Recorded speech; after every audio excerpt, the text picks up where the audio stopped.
In today's video, I'm going to teach you how to create an account on Booking.com. Let's get started by opening up your preferred web browser and heading over to Booking.com. Once you're there, take a look at the top right corner of the homepage where you'll spot the Register button.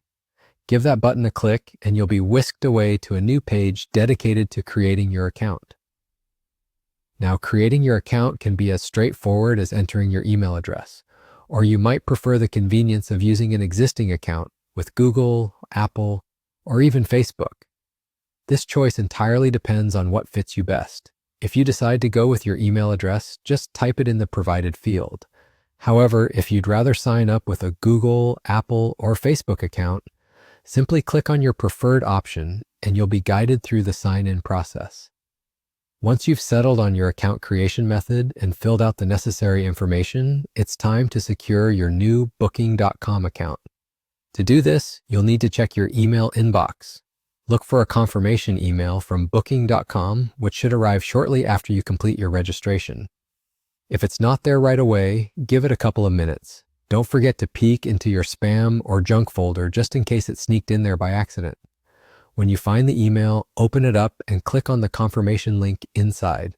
This crucial step not only verifies your email address, but also activates your new Booking.com account. It's important to confirm your email to ensure full access to all the features Booking.com has to offer. Now that your email address is confirmed, you're all set to dive into the world of Booking.com with complete access. You'll find you can effortlessly explore and book a vast variety of accommodations, tailor your search to suit any need or preference, and manage your reservations with ease right from your account dashboard. Booking.com provides a seamless experience, whether you're planning a getaway or a quick business trip, and that's all there is to it. Creating an account on Booking.com is truly that simple and straightforward. With your new account, you're ready to embark on your next travel adventure with just a few clicks. If you found this guide helpful, feel free to share it with others who might find it useful as well. Thank you for following along, and happy travels.